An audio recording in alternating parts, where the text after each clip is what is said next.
안녕하세요. 친구의 전설 작가이면서 지금 노원문화재단에서 전시하고 있는 이지은이라고 합니다. 네. 저 짧게 전시장 스케치 잠시 하고 바로 라이브 방송 들어가도록 하겠습니다. 네. 이곳은 친구의 전설 섹션이에요. 지금 최근 작업이고, 친구의 전설에서 좀 작았던 그림을 좀 큰 프린트로 전시하고 있어요. 그래서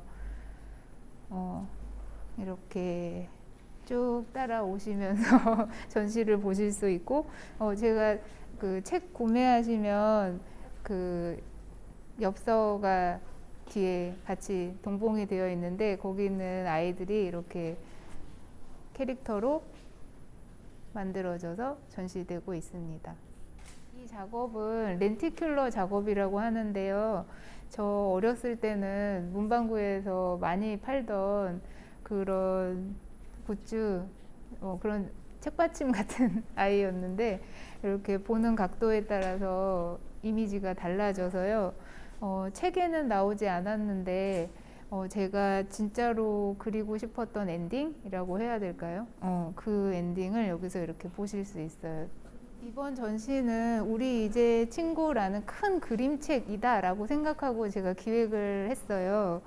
그래서 팥빙수의 전설, 그리고 친구의 전설, 이파라파 야무냐무까지 큰 하나의 세계관에 넣는 그런 작업이었어요. 그래서 그걸 상징하는 빅북을 만들었습니다. 그리고 여기는 제가 북토크에서 여러 번 이제 표지의 전설 얘기 되게 많이 했었는데요. 그 중에 일부만 커버링을 해서 전시하고 있어요.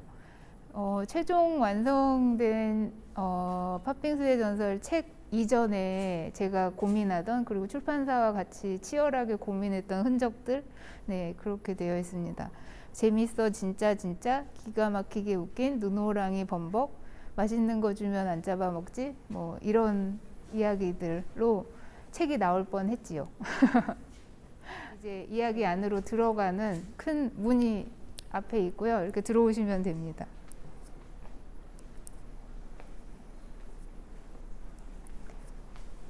책 안쪽으로는 이렇게 만화책 안에 들어온 것처럼 제가 만화적인 기법을 많이 써서 그 책 안에 들어온 느낌을 주려고 이렇게 다시 펜화처럼 그려봤어요.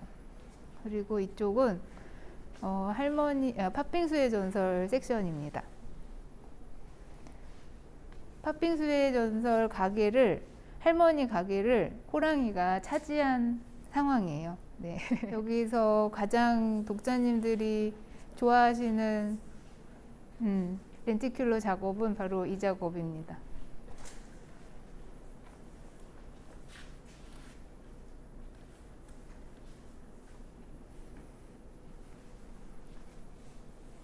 네. 여기까지 짧게 친구의 전설하고 팥빙수의 전설 섹션 설명을 마치고요.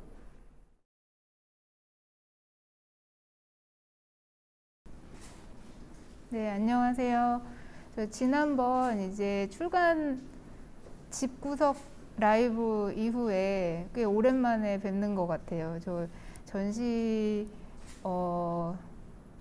준비 때문에 좀 바빴고, 전시가 오픈한 이후에도 전시와 관련돼서 이제 자잘한 뭔가 업무들이 생기더라고요. 그래서 좀 뜸했습니다. 다시 그래서 친구의 전설 얘기를 여러분들과 나눌 자리가 생겨서 진짜 기쁜 자리가 된 것 같아요. 네, 시작하겠습니다. 친구의 전설 Q&A라고 그냥 자문자답하는 형식으로 만들어 봤어요. 제가 저한테 묻고 제가 대답하는 형식입니다. 친구의 전설은 어떻게 만들게 되었나요?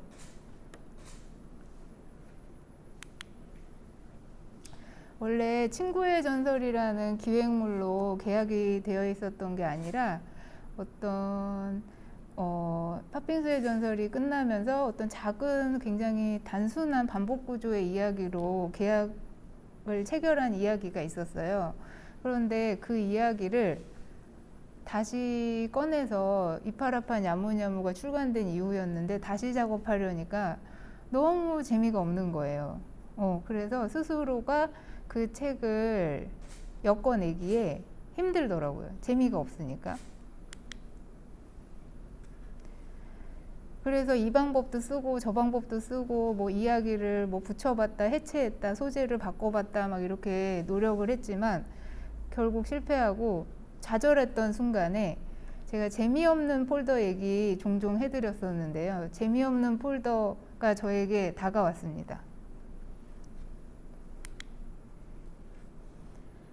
재미없는 폴더 안에 뭐가 있었냐면 늑대의 전설이라는 이야기가 있었어요. 그게 팥빙수의 전설이라는 책을 제가 아이디어 썸네일을 만들 때 그때 페이크 전설에 뭔가 꽂혔는지 비슷한 페이크 이야기 전설이 또 하나 떠올랐었어요. 그 당시에.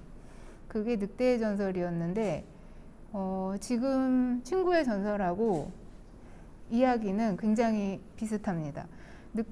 포악한 늑대 꼬리에 꽃이 붙고 민들레가 붙어서 이제 둘이 어떤 이런저런 사건을 해결하면서 둘이 친밀감을 갖게 되고 그리고 사냥꾼 덫에 걸린 늑대를 자기 희생으로 민들레가 구해주고 그 마을에 이제 다 같이 친구가 된다. 뭐 이런 지금 내용이랑 굉장히 비슷한 이야기였는데 여기서 달랐던 점은 늑대가 왜 밤마다 아우 하고 우는지 그 이야기를 제가 전설을 만든 거였어요. 그러니까 친구를 후 불면서 울면서 부는 늑대의 심정, 그 심정을 밤마다 보름달이 뜨면 늑대들이 울잖아요. 그러니까 그런 친구를 떠다보낸 슬픔으로 사실은 우는 거였더라 이런 얘기였어요. 그래서 요 녀석을 데려다가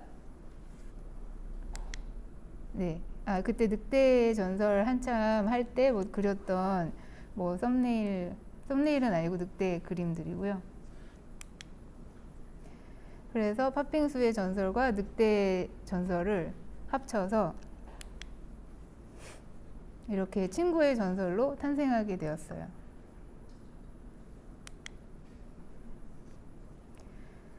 그래서 재미없는 원고에 있던 애들이 이렇게 불구덩이에서 살아나온 케이스가 첫 케이스입니다.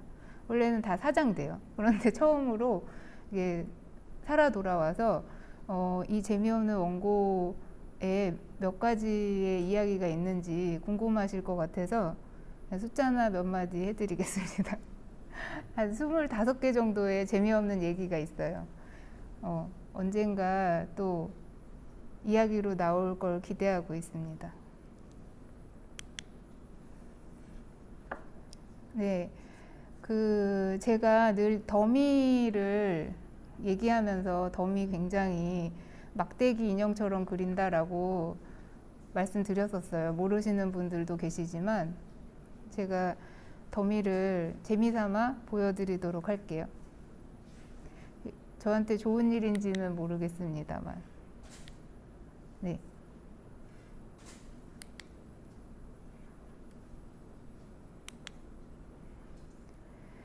굉장히 엉성하고 이게 뭐 이야기인가 싶을 정도로 만들어요. 왜 이렇게 되냐면 제가 제 머릿속에 일어난 이야기를 손이 쫓아가다가 이야기를 놓칠까봐 마음이 급해졌을 때 이렇게 그려요. 네.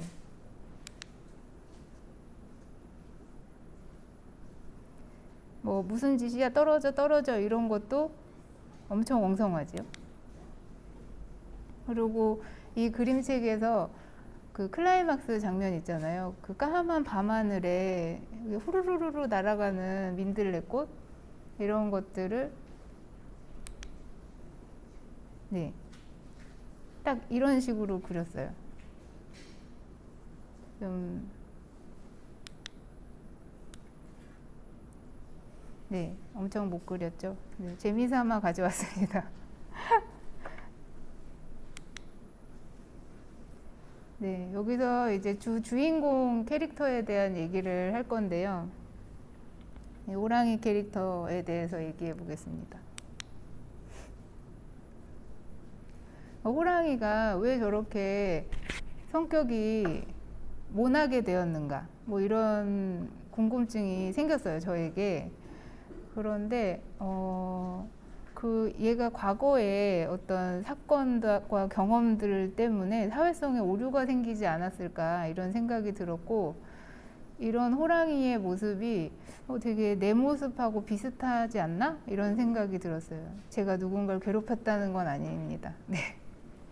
뭔가 친밀한 관계가 늘 익숙하지 않은 뭐 그런 부분이 저랑 닮았던 것 같아요.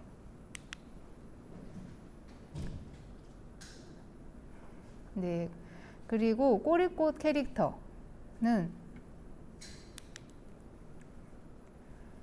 제가 부러워하는 모습을 담은 것 같아요. 어떤 일에도 기죽지 않거나 자기 탓을 하지 않는 이런 모습이 제가 동경하는 어떤 모습이어서 그 모습을 꼬리꽃에 담아냈습니다.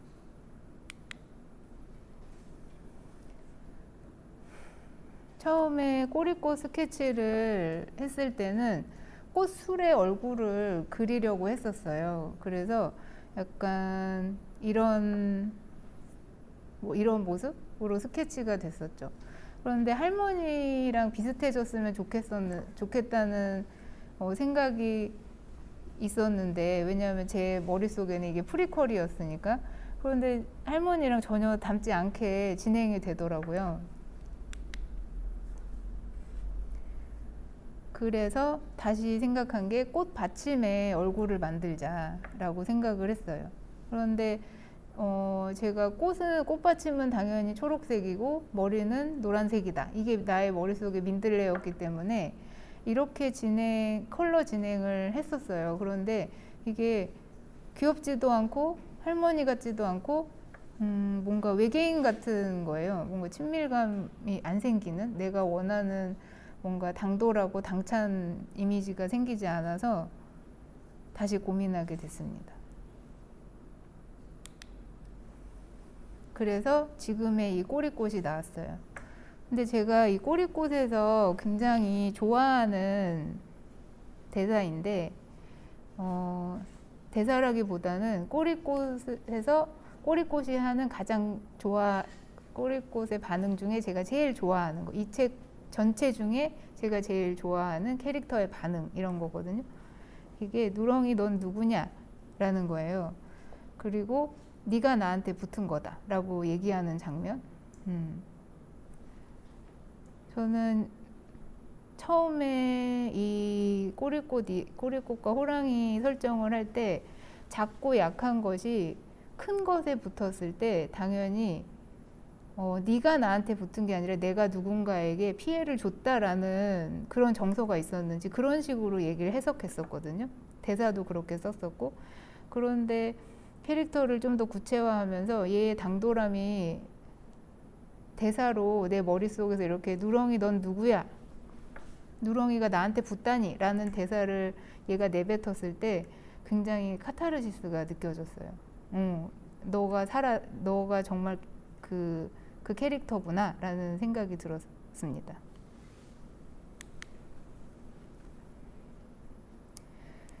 그 꼬리꽃과 호랑이의 캐릭터는 그 내 주변과 나와 내 주변의 존재들이 되게 많이 뒤섞여 있다는 걸 알았어요. 뭐 남편도 있고 나도 있고 내가 키우던 반려견도 있었고 내가 평소에 부러워하던 사람도 있었고, 네, 그런 복합적인 것들이 캐릭터에 다 묻어났던 것 같아요.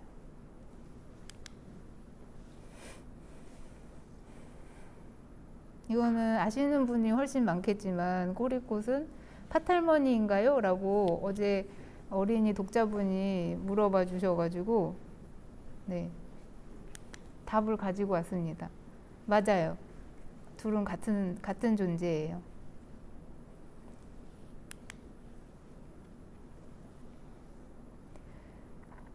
꼬리꽃은 어디에서 왔고 어떻게 호랑이 꼬리에서 자라게 됐나요? 라고 했는 그 질문은 제가 한 건데요.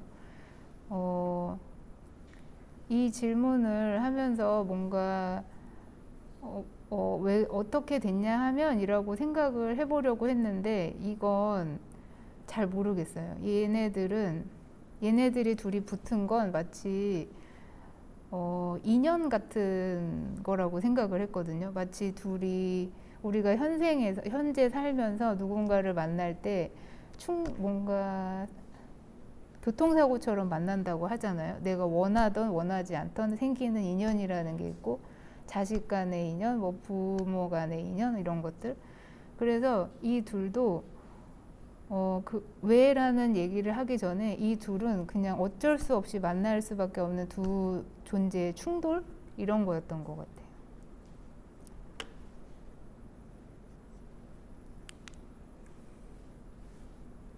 네. 육식 동물과 식물의 조합이 특이하다라고 질문은 아닌데 얼마 전에 그 며느라기 그 웹툰 작가님이 되게 감사하게 예스 컬럼에 이 친구의 전설 얘기를 되게 좋게 써주신 걸 봤어요. 그런데 거기에 육식 동물과 식물의 조합이 특이하다라고 말씀 주셔서 생각해 봤어요. 나는 그걸 생각 못 했는데, 그 부분이 특이했구나 라고 생각을 하면서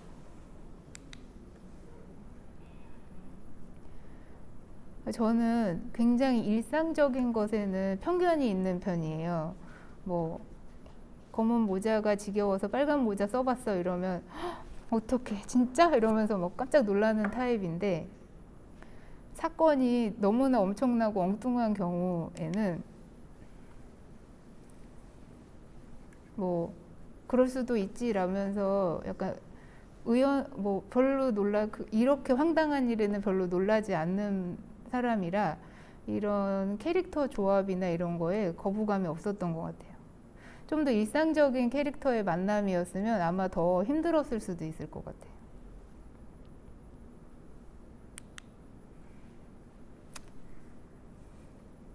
동물 친구들도 이야기로 만들 예정입니까?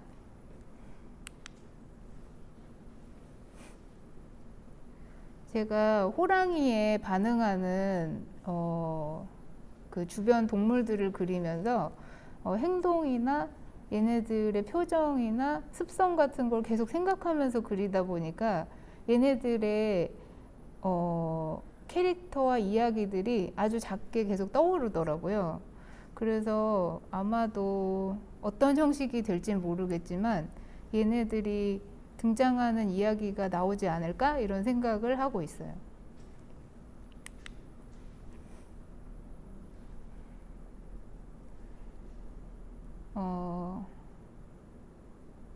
네. 꼬리꽃이 호랑이를 당길 만큼 힘이 셉니다. 꼬리꽃이 왜 힘이 센가에 대한 질문이에요.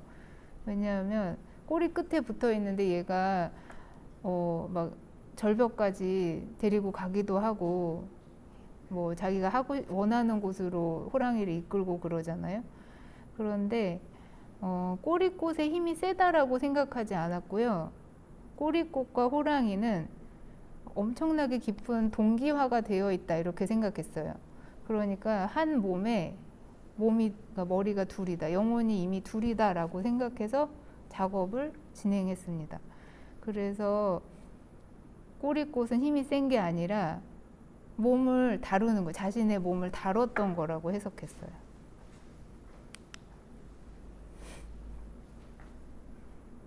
가장 좋아하는 장면은 네, 이 작업인데요. 이 페이지가 사실은 제가 만화식으로 작업을 하다 보니까 칸칸이 작업을 하다가 계산이 좀 잘못되면 페이지가 크게 하나 구멍이 나기도 해요. 그런데 얘가 약간 그런 구멍 페이지였어요. 이미 얘기는 다 진행이 됐고 사건도 다 일어났는데 페이지가 크게 남아버린 거예요. 그래서 제가 선택할 수 있는 방법은 정적으로 흘려보내는 얘기를 넣을 수밖에 없었는데, 제가 그 사건을 개구지게 그리는 것에 좀 더 쉽게 접근하는 편이고, 정적인 장면을 고요하게 보여주는 걸 좀 어려워하는 편이라 이 장면을 그릴 때 사실 굉장히 기대 없이 그렸어요. 그냥 이 장면은 사람들이 아니 나조차도 재미없게 보겠구나 이러고서 스케치를 하면서 컬러링을 들어갔는데, 막상 그리고 났더니 뭔가 마음 찡해지는 그런 시간을 그리게 된 거예요. 이 둘이 정말로 힘을 합쳐서 뭔가를 해냈고, 그 안에서 처음으로 고요하게 그 서로의 정서를 나누는 그런 장면이 되어서 저는 이 장면을 굉장히 좋아하게 됐습니다.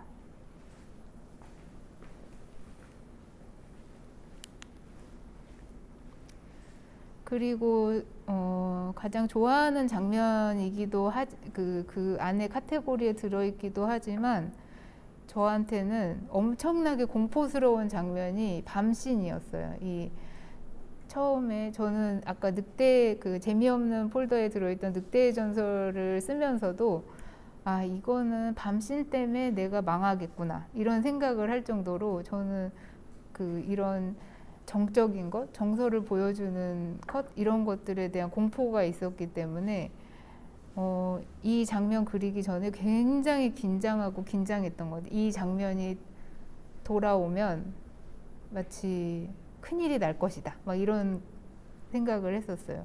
왜냐하면 그냥 깜깜한 밤이어도 안 되고, 그러면 너무 정서가 슬퍼지고 어두워지고, 그렇다고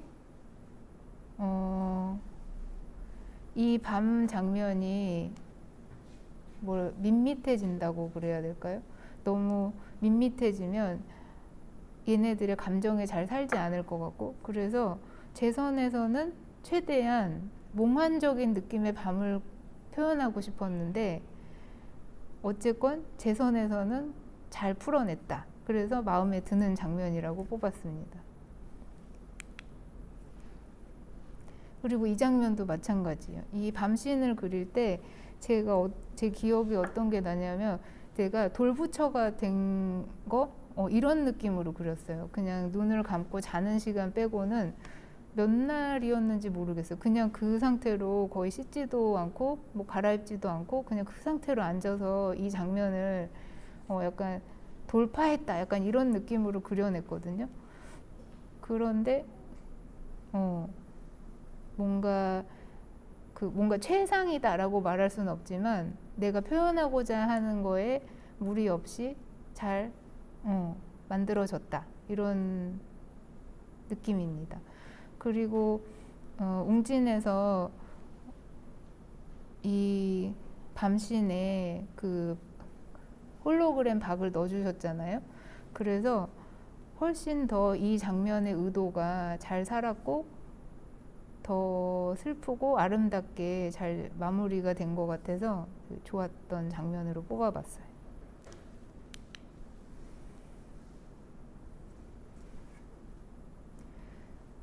팥빙수의 전설과 이어지는 지점들이 파탈모니아 꼬리꽃 말고 더 있나요? 있는지. 네.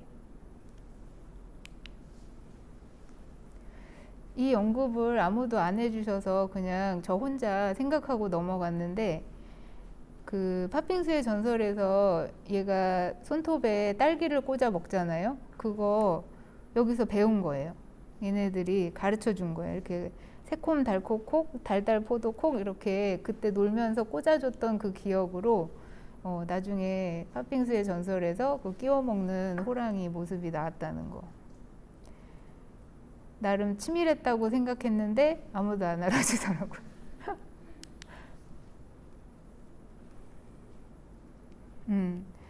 꼬리꽃은 시간이 지나서 하얘진 걸 알겠는데 왜 호랑이까지 하얘졌는지에 대한 질문을 몇 번 들었어요.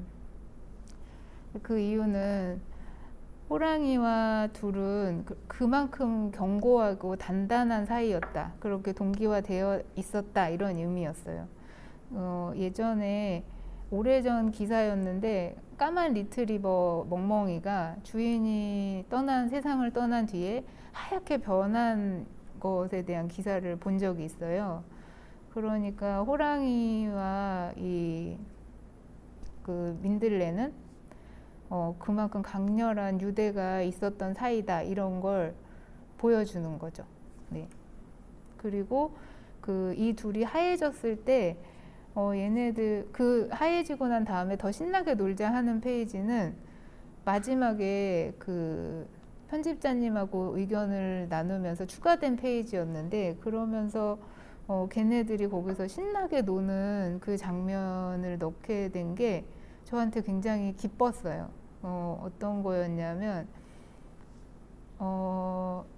마지막 늙어버렸다, 변해버렸다라고 사람이 생각할 때도 기운이 빠지고 별로 좋을 것이 없다라고 생각하는데, 얘네들은 그냥 그것이 하나의 단계를 넘어선 다른 세계로 전환됐다라고만 느끼면서 즐거워하는 거예요. 그래서 그런 즐겁게 나이 드는 모습, 그렇게 즐거운 태도, 이런 것들이 굉장히 재미있었어요. 제가 그려낼 때.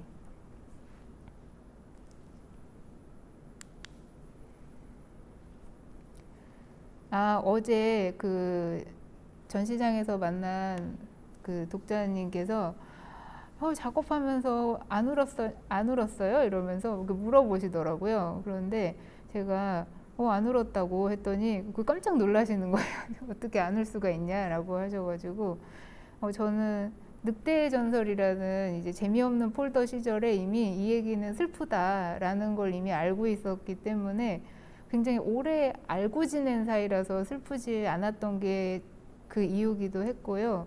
그리고 하나는 그 팥빙수의 전설이 얘네들의 이후의 얘기다라는 강력한 제 세계관 안에 있었기 때문에 슬프다는 생각을 크게 하지 않았어요. 이들은 다시 만날 것이고 팥빙수의 전설을 만들 것이고, 그리고 그 이후의 얘기를 만들어낼 것이다 라는 걸 제가 강하게 믿고 있어서 그랬던 것 같아요.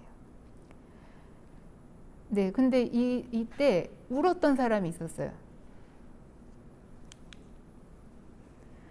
이거 저희 남편인데, 저희 남편이 제가 그 AI 안드로이드라고 생각하는 사람이에요. 강철 심장을 가지고 있는 사람인데, 이 책을 그 더미 시절에 보여줄 때부터 자꾸 울컥울컥 하는 거예요. 울 것 같아, 울 것 같아 이러고. 그러더니 완성된 책을 같이 보고, 그리고 제가 막 추천한 음악 있잖아요. 인생의 회전목마 막 그런 거 같이 이렇게 시연회 하고 이러는데 막 오열을 하는 거예요. 막 펑펑. 그래서 이렇게 로버트 같은 사람이 울었으니 보통 사람들도 울겠구나, 이런 짐작은 했었어요. 굉장히 슬픔에 공감, 그런 감정이 폭발할 수도 있겠구나, 이런 생각을 하긴 했었어요. 그런데 첫 출간을 하고 나서 생긴 에피소드인데, 출간하고 얼마 되지 않아서 거의 처음으로 책을 구입하신 독자님께서 이 책을 보시고 감정을 추스리지 못해서 너무 힘들었다, 이런 댓글을 써주셨었어요. 그리고 아마 피드도 있었던 것 같아요. 그런데 제가 그분 걱정이 너무 되는 거예요. 왜냐하면 저는 웃자고 쓴 책인데 막 보다가 불쾌할 정도로 슬픈 건 제 의도는 아니었거든요. 그래서 그게 너무 걱정이 됐어요. 그리고 만약에 내 책이 이렇게 슬픈 책으로 남으면 어쩌지? 이 마음하고 그 독자님 어쩌나? 이런 생각이 되게 많이 들었었어요.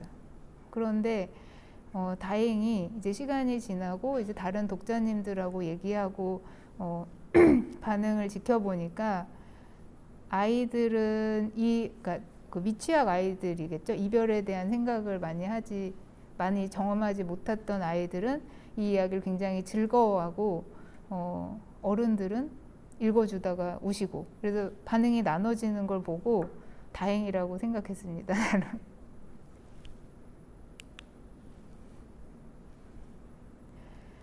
이것도 이제 남편 질문인데, 꼬리꽃이 너무 친구를 위해서 희생이 너무 큰 거 아니냐, 이거 친구 위해서 이럴 정도까지냐, 이런 질문을 했어요. 역시 강철 심장답게. 그래서 제가 이때 그런 생각을 했어요.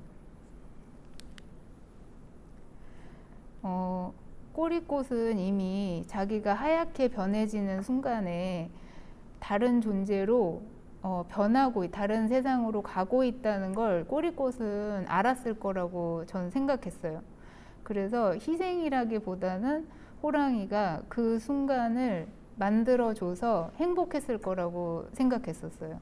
그래서 그게 그렇게 친구를 위한 가혹한 희생이다, 이런 상태로 보지는 않았던 것 같아요. 그리고 오늘 이 자료를 어제부터 준비하면서 그 에피소드가 있었는데, 잊고 있었던 에피소드가 떠올랐는데, 이 책을 만들면서 제 책 그 작가의 말에도 쓰여 있는데, 이 책을 만들면서 15년간 함께한 제 반려견 무타리가 떠났거든요. 그런데 그 떠나는 날 이 아이가 몇 시간 동안 너무 힘들어 했어요. 그러니까 숨을 쉬지 못해서. 그런데 그 병원에서도 해줄 수 있는 게 아무것도 없고, 그렇게 임시 방편으로 처치를 해주더라도 다시 집에 데리고 가면 이 증상은 계속 반복될 거라고 얘기를 하셔가지고, 집에서 그 몇 시간의 그 고통을 지켜보고 있다가 도저히 안 되겠어서 막 응급실까지 막 퀵 기사님을 보내서 간이 산소호흡기를 집으로 이제 구매를 해서 받았는데, 얘가 이미 6시간 정도를 혼자 숨을 못 쉬고 서서 앉지도 서지도 못하고 폐가 눌리니까 그냥 그 상태로 굉장히 고통스러워하던 순간이었는데, 산소호흡기를 받아서 남편이 그 아이 입에 이렇게 총처럼 생겼어요. 산소를 쏙 넣어주는 거라서. 그래서 탁 주입을 해주는 순간 놀라더니 숨이 딱 멎었어요.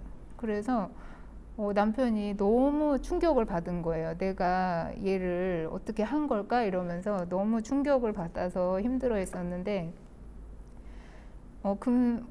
다른 분들의 이제 조언도 얻었지만 금세 저는 다행이다, 이런 생각이 들었어요. 이 무타리의 힘든 이 시간을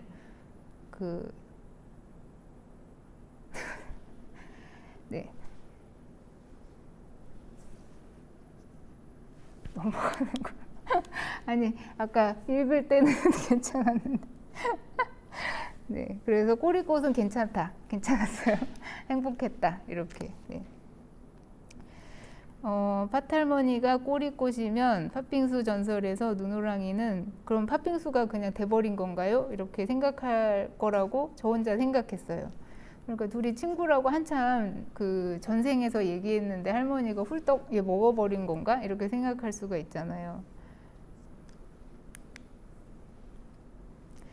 그런데 이미 그 할머니가 그 꼬리꽃이 떠난 후에 할머니를 만난 그 시간은 제가 봤을 때는 어마어마한 시간이었을 거라고 생각했어요. 그래서 얘는 이미 꼬리꽃을 만난 그 신비로운 경험부터 시작해서 신묘한 힘 같은 걸 스스로 계속 쌓았을 것이고, 그래서 팥빙수의 전설에서 얘가 막 분신술을 일으키는 이유도 그런 이유였고요. 그러니까 팥빙수로 만들어진 그 눈호랑이는 그냥 얘가 마법으로 부린 그냥 분신술의 한 어떤 그냥 일부? 그냥 마술 얼음 눈 이렇게 생각하면 좋을 것 같아요. 제 마음속에선 그랬어요.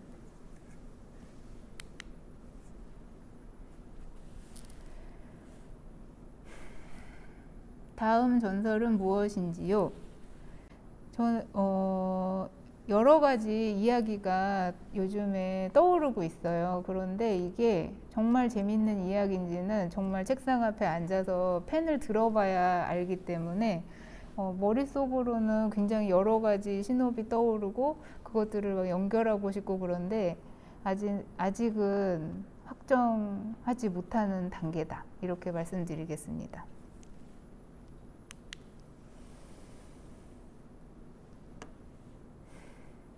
아, 상상력이란 저 북토크 이제 줌으로 요즘에 많이 했었는데 그때 독자님들께서 이제 제 책을 보면 상상력에 대한 생각을 하시게 되나 봐요. 그래서 어떻게 하면 상상력을 키울 수 있나요? 라고 질문을 하셔서 뭐 작가님은 원래 상상력이 풍부하셨나요? 이렇게 물어보시는데 그때마다 제 대답은 저는 그렇게 상상력이 풍부한 사람이 아니고 어떻게 보면 굉장히 지루하고 남이 봤을 때는 되게 재미없는 일상을 사는 사람입니다 라고 늘 대답하고 말았었는데 그 질문이 계속 제 머릿속에 맴도는 거예요. 상상력이란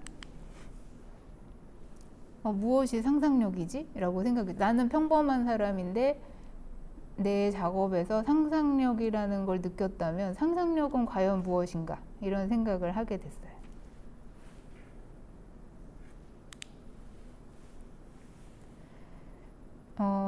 일반적으로 상상력이 풍부하다라고 느끼는 지점들을 살펴보면 제 생각인데 대중적으로 검증 완료된 결과물을 봤을 때 그런 생각을 하시는 것 같아요. 그런데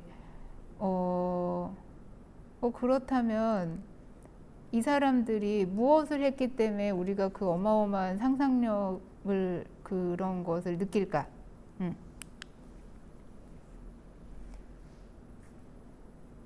제가 생각한 결론은 이런 겁니다. 상상력은 기발한 망상을 견고한 논리와 근거로 설득시키는 힘 이런 것 같아요. 그러니까 누구든지 상상을 하는 것 같아요. 망상을 하고 공상을 하는데 누군가는 그것에 대한 근거로 설득시키기 위해서 어마어마한 시간과 노력을 들이고 그리고 집요하게 파는 것 같고 설득을 멈추지 않는 경우에 결과물이 나왔을 때 그리고 정말로 그것을 설득했을 때 사람들이 오 상상력 최고 이렇게 얘기하는 것 같고 그것에 실패했을 때는 아 저 망상쟁이 이렇게 하는 거 아닐까 이런 생각이 들었습니다. 그래서 만약에 제 책을 보고 상상력을 느꼈다라고 하면 아마도 제 생각이 굉장히 기발했다 그 결과물보다는 그냥 제가 조곤조곤 잘 설명했구나 내 망상을 잘 설명해서 설득했구나 이렇게 생각하시면 좋지 않을까. 그래서 그래 아이들이 어떻게 하면 상상력을 키울 수 있냐는 질문 하셨던 걸 바탕으로 생각해 봤는데 아이들은 항상 굉장히 기발한 상상을 하는 것 같아요. 공상의 나래를 펼치는데 그거에 힘을 더하게 하려면 계속 좋은 질문을 해줘야 될 것 같거든요. 그러니까 견고한 논리를 만들 수 있도록. 그런데 그런 좋은 질문을 하려고 하면 굉장히 연습도 많이 필요하고 공부도 많이 필요해요. 좋은 질문에도. 그래서 부모님들이 공부를 굉장히 열심히 하셔야 한다. 이런 결론에 다다랐습니다. 그래서 아이들의 상상력을 키우고 싶을 땐 여러분들이 공부를 열심히 하셔라. 이러면서 네, 상상력에 대한 제 생각이었습니다.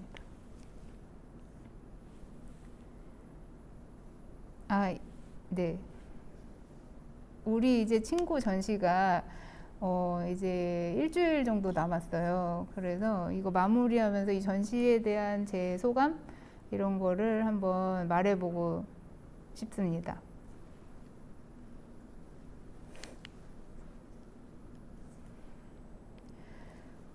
이 전시를 하면서 저에게 아쉬운 점도 굉장히 많고 만족스러운 점도 굉장히 많은데 만족스러운 점이 저에게는 더 컸어요. 그러니까 자잘한 부족한 점들이 많긴 하지만 그 만족스러웠던 점은 내 세계를 하나로 엮어서 여러분들한테 소개할 수 있는 장이 만들어졌다는 것, 이 공간이 만들어졌다는 것.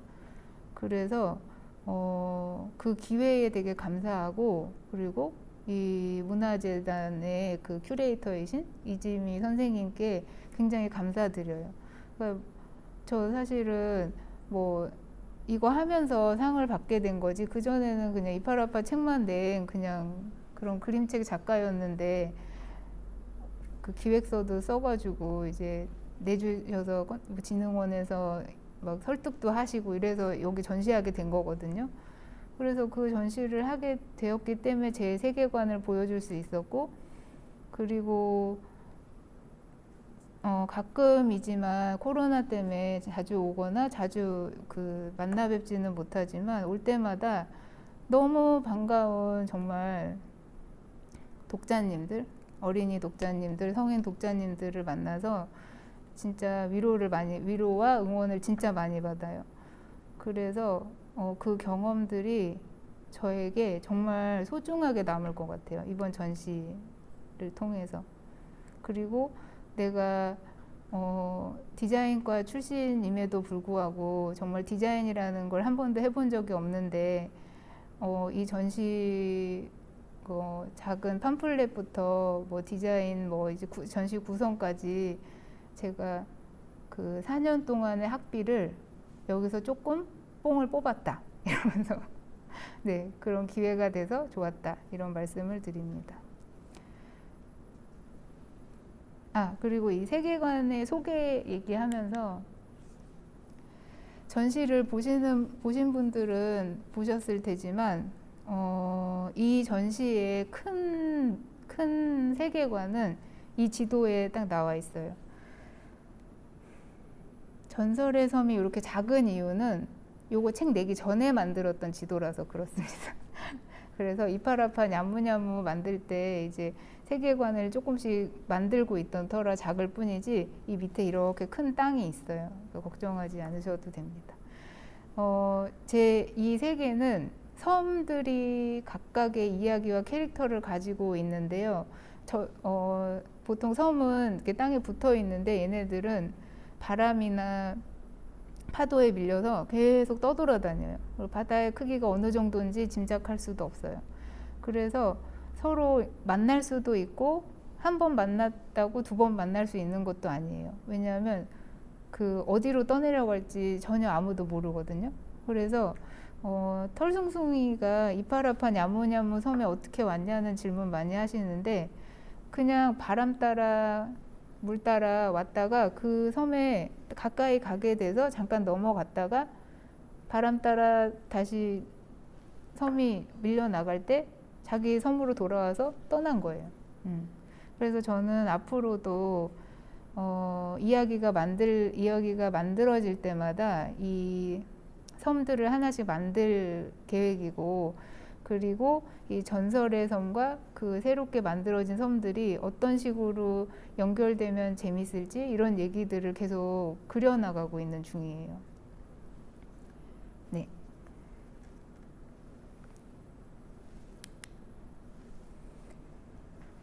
네, 이제 마지막 질문입니다.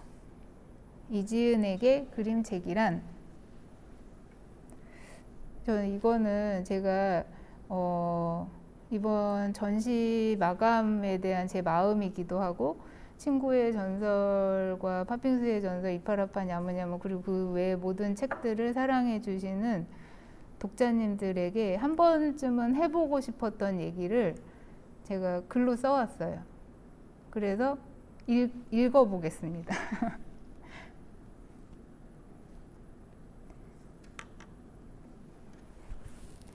네, 좀 기니까 그냥 보실 거 없으니까 딴 거 하시면서 들으셔도 돼요. 나에게 그림책이란 이라는 인터뷰를 한 적이 있습니다. 다양한 삶의 모습을 한 독자들이 있을 것입니다. 너무 지친 하루일 수도 있고 오늘따라 모든 게 준비되고 충만한 하루였을 수도 있을 것 같아요. 그곳에 내 책이 있습니다. 내가 바라는 내 그림책의 모습은 내 책을 읽어주는 그 순간에 접속된 모두에게 좋은 장난감이 되는 것입니다. 얼마 전 친구의 전설을 아이들에게 읽어주다 울어버려 아이와 이별의 슬픔에 대해 이야기했다는 피드를 보았습니다. 그 가족의 아름다운 순간에 내 책이 머물렀다는 생각을 하니 마음이 벅찼습니다. 처음 작가를 시작할 때 어려운 시기도 있었습니다. 도대체 끝이 어딘지, 바닥이 어딘지 모를 곳을 한없이 걷는 것 같았습니다. 벗어나지 못하는 나를 닥달하고 투정 부리고 탓과 원망도 했습니다. 그러다 어딘지 모를 곳에 닿았고 닥달할 힘이 남지 않았다는 것도 알게 됐습니다. 어쩔 수 없이 몸에 힘이 빠지더군요. 뭉친 어깨에 힘이 빠지고 다리도 가벼워졌습니다. 내 움직임이 달라졌습니다. 그런 변화들이 이야기를 가져오고 그림책이 되었습니다. 그렇게 나온 작업들에 독자들이 즐거워했습니다. 나를 받아들이고 힘 빼고 걷는 모습이 나도 좋았어요. 먼지가 가라앉고 안개가 거치니 보였습니다. 무수한 손들이 나를 일으켜 세웠고 흙먼지를 털어주고 잘 살아내라고 응원해주고 있었다는 걸요. 부족한 사람이지만 좋은 사람이 되고 싶다는 갈망이 생겼습니다. 내 그림책의 결핍과 성장에 대한 메시지가 계속 드러나는 이유가 그 때문이 아닐까 싶습니다. 그때도 지금도 나를 잡아주셔서 감사하다는 말씀을 드리고 싶습니다. 그 마음이 옅어지지 않게 선한 에너지로 꾸짖어 주시는 분들께도 감사하다는 말씀 드립니다. 앞으로도 좋은 장난감을 만드는 사람이 되도록 노력하겠습니다. 네, 감사합니다. 네, 이지은 작가님 이야기 너무 잘 들었고요. 이제 독자님들께서 보내주신 질문들을 하나씩 작가님께서 답변해 주시는 시간으로 이렇게 하겠습니다. 첫 번째 질문부터 말씀드릴게요. 이야기를 지으실 때 어떤 점이 가장 고민되는 부분이실까요? 가장 고민되는 지점은 내가 만들면서 재미없는 이야기가 될까봐. 그게 제일 시작할 때 제일 큰 고민입니다. 그 질문을 제가 그냥 쭉 올려주신 대로 말씀드릴게요. 너무 이른 질문이가 싶지만 친구의 전설도 리커버 계획이 있으신가요? 아직은 없습니다만 또 모르겠습니다. 언제든 또 느닷없이 리커버를 하게 될지. 그 리커버를 생각하실 때는 어떤 때 리커버를 좀 생각하시게 되나요? 리커버를 할 때는 캐릭터가 새 옷을 입었으면 좋겠다 이런 생각이 들 때가 있어요. 왠지 그럴 때 이제 편집자님을 졸라서 리커버를 하게 되기도 하고, 아닐 경우는 이제 역제안을 받았을 경우, 뭐 어떤 이번에 친구의 전설이 나오면서 이제 더 재미난 어떤 프로젝트를 진행해 보자 라고 해서 다른 책이 줄줄이 리커버가 됐는데, 약간 그런 경우가 있을 것 같아요. 네. 친구의 전설 하시면서 가장 심혈을 기울여서 만든 부분이 있다면 어떤 부분을 꼽으실 수 있을까요? 친구의 전설 하면서 가장 심혈을 기울였던 건 아무래도 이 둘의 헤어짐을 어떻게 표현할 것인지, 그게 가장 큰 해결 과제였어요. 너무 슬프지도 그렇다고 너무 재밌지도 않게 이 둘의 이별을 모두가 받아들이고 응원해줬으면 좋겠는 그 지점이 어딘지 찾아내는 것. 작가님이 생각하는 우정이란 어떤 걸까요? 저한테 우정은 시간이 쌓아준 신뢰 같은 거예요. 그래서 제가 누군가랑 저 사람은 정말 멋진 사람이야, 정말 100% 믿을 만한 친구가 되고 싶어 한다고 저는 친구가 되진 못하는 사람이더라고요. 시간과 그 신뢰가 같이 필요한 요소인 것 같아요. 그 꼬리꽃하고 이제 그 호랑이에 대한 질문들이 많이 있으신데요. 작가님께 꼬리꽃과 같은 존재가 있나요? 라고 물으시는. 네네. 너무 좋은 질문이었어요. 제가 이거 하면서 빼먹었는데, 꼬리꽃이 제가 그릴 때는 내 안에 나였어요. 그러니까 막 떼어버리고 싶고 내 게 아닌 것 같고 나한테서 없어져야 될 내 모습이라고 생각했던 어떤 모습을 꼬리꽃이라고 생각했는데 그 모습을 미워만 하는 단계를 지나서 그걸 받아들이고 보듬었더니 그 모습이 나를 구원하고 화해하게 되는 어떤 순간 그 모습이 좀 옅어지고 사라지게 되는 그런 그 내 안의 존재 그게 꼬리꽃이었어요. 그래서 꼬리꽃이 굉장히 이제 독자님들도 보시기에 이입하기도 교감도 많이 되고 공감되고 이런 캐릭터가 된 것 같아요. 되게 재미있는 질문도 해주셨는데 할머니와 꼬리꽃의 눈썹이 짙은 이유가 있을까요? 이렇게 질문해 주셨거든요. 아, 네네. 그냥 제 눈썹이 어릴 때 지금은 그렇게 짙지 않은데 되게 두껍고 그러니까 짙다기보단 되게 두꺼웠어요. 그래서 약간 임꺽정 같은 눈썹 모양이라고 할까요? 그래서 그런 모습을 은연중에 그리게 되는 것 같아요. 지금은 그렇진 않으신데. 저 어릴 때 별명이 눈썹 4cm였어요. 팥빙수의 전설과 친구의 전설을 처음에 같이 계획하셨는지 궁금합니다. 이런 질문 주셨거든요. 아까 말씀드렸듯이 전혀 그렇지 않아요. 사실 팥빙수의 전설 이후에 시리즈를 만들어 보는 게 어떻겠냐는 얘기를 많이 들었는데 뭐 냉면의 전설도 있고 뭐 김밥의 전설도 있는데 왜 안 하냐 뭐 이렇게 말씀 많이 하셨어요. 그런데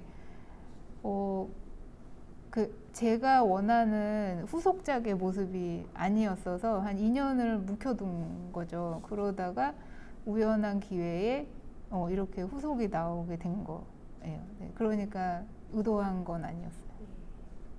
그리고 또 아이가 이제 질문을 줬는데 왜 꽃 중에 민들레로 하셨어요? 이런 질문을 주었거든요.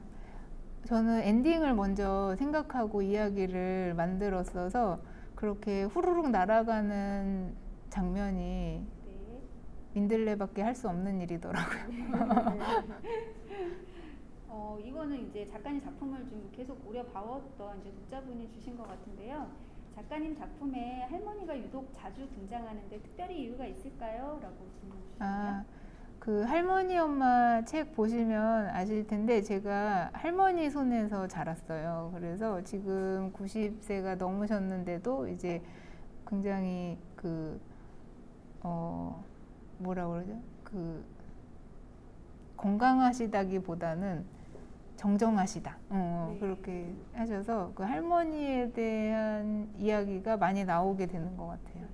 지금도 할머니 자주 만나시나요? 몇 주에 한 번씩 뵙고 있어요. 할머니가 그러면 작가님의 그림책을 다 보시고 뭔가 그 그림책들에 대해서 이야기를 좀 해주시나요? 뭐 이 책이 더 재밌다라든지. 네. 80세까지는 가능했는데 90세가 돼서 글을 읽으셔도 이렇게 잘 뭐라 그러지? 이제 나이 때문에 그렇지만 제가 한 번 할머니가 이제 다니시는 노인 돌봄 센터에서 그 할머니 엄마를 모두 다른 할머니 계신 데서 읽어드린 적이 있는데 저희 할머니도 너무 좋아하시고 거기 계시는 모든 할머니들이 오셔서 저를 다 안아주시는 거예요. 그래서 마치 본인한테 하는 손녀의 얘기처럼 들리셨던 것 같아요. 이거 되게 거창한 질문이신 것 같은데 이지은의 전설로 남았으면 하는 것이 있다면? 저의 전설? 저는 그렇게 전설이 되고 싶은 생각은 없어요. 그냥 잘 죽고 싶다 이런 거. 네. 작가님께서 가장 좋아하는 동물은 무엇일까요? 앞으로 어떤 동물들이 주인공이 될지 궁금해요. 그런 질문 주셨습니다. 저 다음 사실은 저 마음속에 꼭 다음에 주인공 동물을 이제 생각한 아이가 있는데 혹시라도 또 제가 걔를 재미없는 폴더에 넣을 수도 있으니까 요거는 나중에 되면 말씀드리는 걸로 할까요? 네. 이거는 되게 기술적인 질문이신데요. 한 장면 그리시는데 얼마나 소요되세요? 라고 물으셨어요. 근데 뭐 장면마다 다 다르시겠지만 완성할 때 얼마나 많은 시간이 들고 얼마나 많이 고민하시는지가 궁금하신 것 같아요. 그 할머니 엄마 때는 그 제가 얼마 전 피드에도 올렸지만 뭔가 막 같은 시장통에 있는 모든 사람과 막 간판과 막 그런 것들이 있는 장면을 10장을 앉은 자리에서 막 한 몇 주 동안 그려내고 다 버리고 막 이런 짓을 하느라 굉장히 시간이 오래 걸렸는데 컴퓨터 작업을 한 이후에는 훨씬 빨라졌어요. 그래서 한 장면이 얼마다라기보다는 스케치가 나오면 한 권은 몇 개월 안에 끝나는 것 같아요. 종이 아빠부터 친구의 전설까지 이지은 작가님이 어린이에게 가장 읽어주고 싶은 책은 한 권을 꼽는다면 어떤 책일까요? 라는 질문을 주셨거든요. 팥빙수의 전설이요. 종이 아빠, 팥빙수의 전설. 네. 이유가 있을까요? 그냥 말 재미를 좋아할 것 같아서 제가 잘 읽어줄 수 있을 것 같아서. 그러면 그게 어떤 작가님이 그 작가님 작품에 대한 애정도도 들어가는 건가요? 아니면 애정도는 다 동일한데 네. 그 말재미가 있는 책이어서 더 읽어주고 싶다. 아, 네, 애정도와는 상관없어요. 네, 아이들이 그런 걸 재밌게 저랑 잘 놀아줄 것 같아서. 네. 친구의 전설 이후에도 할머니와 호랑이가 나올까요? 기대돼요. 뭐 이렇게 말씀 주셨거든요. 네, 네, 네, 그럴 것 같아요. 어떤 케미가 될까요? 이후에는? 이후에는 이제 뭔가를 해결하러 다녀야 되지 않을까. 마지막에 할머니가 바구니에 민들레를 담아가는데 그 민들레는 어디로 가나요? 이런 질문 주시면 아, 그거 상상력으로. 걔네들 어디로 갈까요? 그 이야기를 만들어 봐주시면 좋을 것 같아요. 꼬리꽃이랑 작가님 닮았다는 얘기 안 들으시나요? 이렇게 말씀하셨네요. 그 작가님 의도랑 조금 의도를 다 읽으신 분인 것 같아요. 네네, 맞아요. 저랑 그쵸. 제 안에 나니까 생김새 말씀하시는 거 아닐까요? 생김새와 뭐 네네. 그런 정체성 이런 거 다 얘기하신 거 아닐까요? 그래서 그 독자님들 중에 다음은 12띠의 전설 어떠냐 뭐 이런 말씀도 주시는 분이 계시고요. 그 다음에 모두의 전설 모두의 전설 어떠냐 이런 말씀 주신 분도 계세요. 한번 모두의 전설에 대한 반응이 굉장히 좋으셨어요.